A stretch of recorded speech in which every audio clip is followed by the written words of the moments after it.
Good morning সবাইকে। আজকে সকাল সকাল মায়ের সাথে গেছিলাম গোপালের জামা কাপড় কিনতে। তো ওর জন্য কিনেছি একটা সুতির জামা, যেটা কালকে হচ্ছে শনিবার, কাল থেকে আমি ঠাকুর দেখা শুরু করবো, তাই সুতির জামাটা ওকে পরাবো।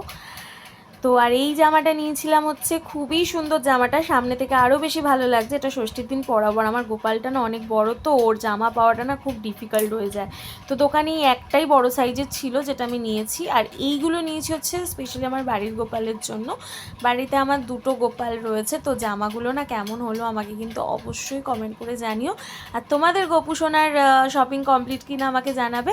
আর আমার বাড়ির গোপালের জন্য নিয়েছি হচ্ছে বিছানায় পাতার জন্য দুটো চাদর, আর ও সিংহাসনে পাতার জন্য একটা লম্বা মতন একটা ওই চাদর টাইপের। আর আজকে মাকে খাওয়াবো হচ্ছে রাধা বল্লভী, তার জন্য 4 ঘন্টা ধরে বিউলির ডালটা ভিজিয়ে রেখেছিলাম। তারপর ওটাকে কাঁচা লঙ্কা আদা দিয়ে বেটে নিয়েছি। তারপরে কড়াইতে হিং কালো জিরে ফোড়ন দিয়ে ভালো করে কষিয়ে হাত দিয়ে এবার মেখে এটাকে এবার ওই গোল গোল টাইপের শেপ করে নেব।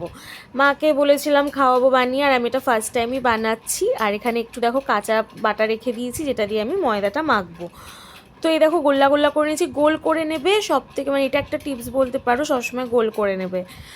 তো তারপরে ময়দাটা মাখবো। ময়দা যেরকম মানে আর কি লুচি করতে ময়ম দাও সেরকমই দেবে এটাতে ময়ম, চিনি একটু লবণ দিয়ে ভালো করে এটাকে এবার বাটা ডালটা দিয়ে ভালো করে একটুখানি টাইট করে মাখবে।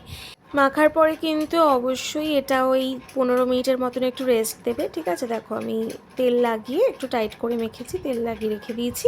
আর পুরটা দিয়েও কিন্তু 5 মিনিট রেস্ট দেবে। তারপর দেখো আমি বেলে নিয়েছি, একটু কিন্তু পুর আমার বেরিয়ে যায় না আমি যে প্রসেসে করি। তোমরা যদি চাও তো আমি ফুল ডিটেলস একদিন ভিডিও বানিয়ে দিয়ে দেবো। তো আশা করি তোমরা বুঝতে পেরেছো যে কিভাবে বানাচ্ছি। তো দেখো কীরকম ফুলকো ফুলকো হয়েছে। তো এটার নাম হচ্ছে রাধা বল্লভী, কারণ নিমাই এটা বানিয়েছিল প্রথম নবদ্বীপে।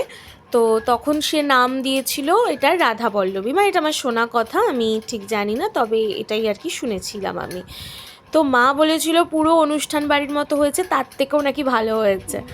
আর লাল লাল ঝাল ঝাল, তার সাথে আলুর দম করেছিলাম। আর এই দাঁড়িয়ে দাঁড়িয়ে এই ভাজতে গিয়ে গরমের মধ্যে আমি তো মানে পুরো একদম ঘেমে নিয়ে একদম অস্থির হয়ে গেছি।